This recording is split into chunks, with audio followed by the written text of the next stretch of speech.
새로운 한 주도 하나님의 평안과 위로가 가득하기를 소망합니다. 오늘 본문의 말씀은 드디어 만나게 된 에서와 야곱의 이야기입니다. 이제 곧 형 에서와 만나게 됩니다. 오늘 본문 1절 상반부의 말씀입니다.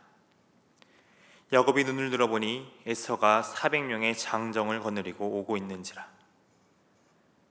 형 에서가 400명의 장정을 거느리고 오고 있습니다. 형과 만나기 전 야곱은 가족을 준비시킵니다. 1절 하반부와 2절의 말씀을 보면 형 에서를 만날 대형을 준비합니다. 먼저는 두 여종과 그의 자식들을 앞에, 가운데에는 레아와 그의 자식들을 둡니다. 그리고 가장 사랑하는 아내와 아들은 맨 뒤에 둡니다. 이 모습만 보면 아직도 야곱은 두려움 속에 있는 것 같습니다. 그러나 지난 32장의 말씀 속에서 야곱은 하나님의 군대를 마하나임에서 만났습니다. 그리고 브니엘에서 하나님의 사자와 만나 씨름을 했습니다. 연달아 하나님의 사자와 만나며 야곱의 삶은 변하게 되었습니다. 자신의 힘으로 살며 세상의 두려움에 걱정하던 야곱의 모습 대신 하나님을 의지하며 하나님을 바라보는 삶으로 변하게 되었습니다. 그것을 알 수 있는 단서가 오늘 말씀에 나옵니다. 3절의 말씀입니다. 자기는 그들 앞에서 나아가되 몸을 7번 땅에 굽히며 그 형 에서에게 가까이 가니. 야곱 스스로 앞으로 나갑니다. 32장의 말씀을 보면 야곱은 진 가운데나 맨 뒤에 서 있는 모습들이 나옵니다. 형 에서를 만나야 하는 두려움에 야곱은 비겁했습니다. 두려움이 그의 마음을 지배했기 때문입니다. 지금도 역시 두렵기는 합니다. 그러나 그의 마음을 지배하지는 못하죠. 밤새 하나님의 사자와 만났습니다. 그 만남에서 얻은 평안이 야곱의 마음 가운데 있었습니다. 계속해서 3절의 말씀을 보면 야곱은 형 에서를 향해 7번 땅에 굽히며 나아갑니다. 성경에서 7은 완전수입니다. 즉, 이 7번의 절은 형 에서를 향한 완전한 존경의 표시입니다. 7번의 절은 당시 종주권 조약을 맺은 국가 간에 행해지던 예법이었습니다. 지금 야곱은 형 에서를 향해 이런 예법을 보이고 있는 것이죠. 마하나임에서 야곱은 형 에서와 마주하기 전에 자신의 종들을 에서에게 보내며 말을 전하게 했습니다. 창세기 32장 4절과 5절의 말씀입니다. 그들에게 명령하여 이르되 너희는 내 주 에서에게 이같이 말하라. 주의 종 야곱이 이같이 말하기를 내가 라반과 함께 거류하며 지금까지 머물러 있었사오며 내게 소와 나귀와 양떼와 노비가 있으므로 사람을 보내어 내 주께 알리고 내 주께 은혜 받기를 원하나이다 하라 하였더니. 야곱이 자신의 종들에게 말을 전하게 하며 특별한 표현을 합니다. 형 에서에게 주라고 표현하죠. 그리고 자신은 종이라고 말합니다. 과거 야곱은 그렇게 주가 되기 위해 노력했던 삶이었습니다. 종의 삶에서 떠나기 위해 장자의 명분과 복을 가로챘던 야곱입니다. 그런 그가 지금 종을 자처하고 있습니다. 두려움 때문일 수 있습니다. 하지만 그보다는 뉘우침에 가깝습니다. 야곱이 인간적인 계획으로 이루려고 했던 그 일로 인해 상처받은 형 에서의 마음에 대한 화해와 용서의 제스처를 보이고 있는 것입니다. 지금도 마찬가지죠. 야곱은 자신을 종으로 여기며 왕에게 나아가는 모습을 취한 것입니다. 그런 야곱을 바라본 에서는 어떻게 행동합니까?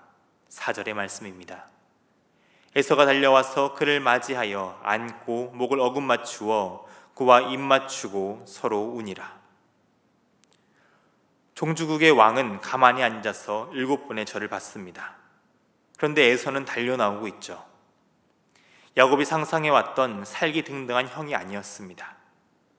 자신을 죽이려는 형을 떠올리며 두려움에 쌓여 있었던 야곱이었죠. 그러나 에서는 동생을 맞이하며 진짜 형의 모습을 보여주고 있습니다. 목을 어금 맞추며 입 맞추고 울고 있죠. 하나님께서 에서의 마음을 변하게 하셨는지 성경은 기록하고 있지 않습니다.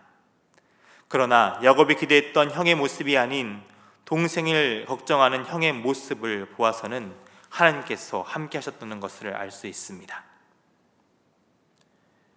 400명의 장정을 데리고 온 것도 동생 야곱이 온다는 그 소식을 듣고 그 일행을 보호하기 위한 움직임이었습니다. 오는 도중에도 예물을 3번이나 보낸 야곱. 그런 동생을 향해 보이는 에서는 너그럽게 품어주는 형의 모습을 보이고 있습니다. 에서는 야곱을 환대하며 야곱과 함께 온 사람들을 바라봅니다. 5절의 말씀입니다. 에서가 눈을 들어 여인들과 자식들을 보고 묻되 너와 함께한 이들은 누구냐? 야곱이 이르되 하나님이 주의 종에게 은혜로 주신 자식들이니이다. 그리고 에서는 동생 야곱과 함께 온 사람들에 대해서 묻고 있습니다. 형으로서 동생과 함께 온 사람들을 맞이하며 궁금해하고 있는 것이죠. 그런 에서의 대답에 야곱은 여전히 종으로 대답합니다. 주의 종인 자신에게 하나님께서 은혜로 주신 자식들이라고 답하죠. 야곱은 이 자녀들을 얻는 과정에서 수많은 어려움을 경험했습니다. 자신이 얻은 재산 또한 마찬가지죠. 그런 역경을 겪고 얻은 것들이지만 그것 가운데 하나님의 은혜가 있었던 것을 고백하고 있는 것입니다. 자신의 뜻과 방법이 아닌 하나님의 인도하심과 이끄심이 그 가운데 있었던 것을 고백하고 있습니다. 에서는 야곱에게 이렇게 가족 소개를 받은 뒤 궁금했던 것 하나를 더 묻습니다. 8절의 말씀입니다.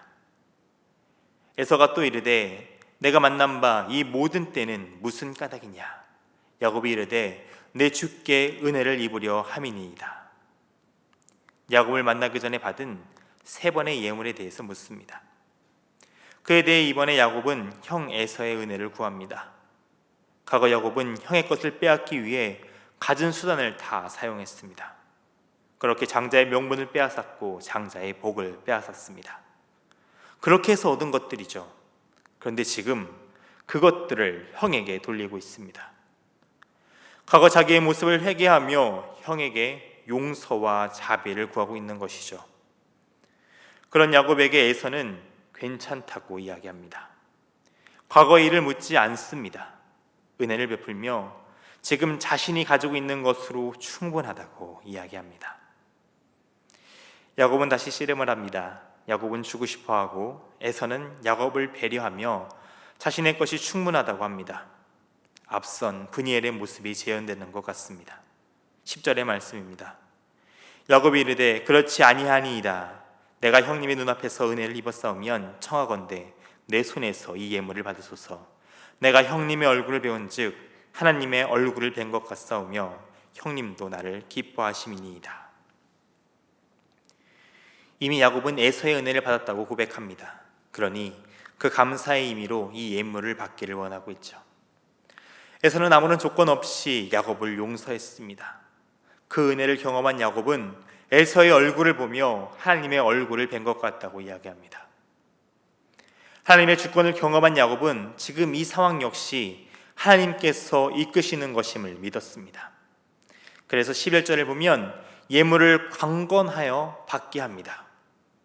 원어를 보면 예물에 사용된 단어가 베리카라는 단어가 사용되었습니다. 복을 뜻하는 단어입니다. 자신이 빼앗았던 그 복을 다시 돌림으로 과거의 모습에서 돌이키고 있습니다. 그런 야곱을 하나님께서는 에서를 통해 보호하려고 하십니다. 12절의 말씀입니다. 에서가 이르되 우리가 떠나자 내가 너와 동행하리라. 동행한다는 이 말, 나란히 걷겠다는 말입니다. 빼앗고 죽이려던 형제의 모습은 온데간데 없습니다. 고향으로 돌아가는 길을 함께하며 보호하겠다는 형과 자신의 잘못을 인정하며 다시 돌이키는 동생의 모습이 보입니다. 과거 베델에서 하나님께서 하신 그 약속이 성취되고 있습니다. 돌아오는 그날까지 인도하시고 보호하시겠다고 하신 그 약속을 지금 에서를 통해 보이고 계십니다. 야곱은 자신의 상황을 이야기하며 정중하게 동행을 거절합니다. 에서와 함께한 자들의 속도를 따를 수 없다는 것이죠. 먼저 에서를 보낸 야곱은 잠시 숲곳에 이르러 임시 숙소를 마련합니다. 그리고 그곳에서 하나님을 찾습니다. 본문 20절의 말씀입니다.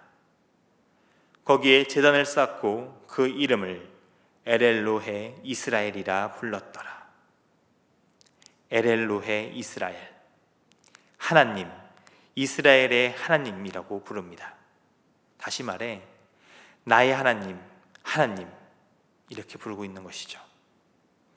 하나님께서 베푸신 은혜와 약속의 성취를 경험하며 야곱은 하나님께 고백하고 있는 것입니다. 하나님께서 나의 하나님이 되심을, 하나님의 주권을 고백하고 있는 것이죠. 하나님께서는 동일하게 오늘 우리의 삶을 인도하시며 보호하십니다. 두려움의 마음이 우리 가운데 있을 때 하나님께서는 마하나임으로 인도하십니다.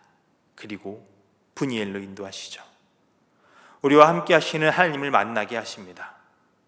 우리를 보호하시고 인도하시고 그리고 그 약속을 신실하게 지키시는 하나님을 의지하게 하십니다. 하나님을 바라보고 의지하는 삶으로 우리의 삶을 변하게 하신다는 것이죠. 야곱의 고백과 같이 우리의 삶을 다스리는 하나님을 향해 하나님, 나의 하나님을 고백하는 예배의 삶이 되기를 소망합니다. 기도하겠습니다. 우리의 삶을 인도하시고 보호하시는 하나님의 사랑에 감사를 드립니다. 우리가 불안하고 두려운 시간을 보낼 때 우리를 인도하여 마하나임과 분이엘로 인도하시는 신실한 하나님을 의지하게 하옵소서. 은혜를 베푸시는 하나님의 사랑을 기억하며 두려움과 죄의 길에서 돌이키는 믿음의 결단을 오늘 우리에게 허락하여 주옵소서. 하나님을 나의 하나님으로 고백하며 하나님의 주권을 인정하는 예배의 삶이 되기를 소망합니다. 계속된 코로나 바이러스의 확산으로 어렵고 힘든 시기를 보내고 있습니다.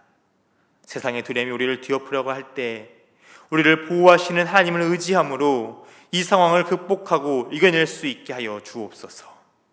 우리를 보호하시고 지키시는 사랑이 많으신 우리 주님 예수님의 이름으로 기도합니다. 아멘.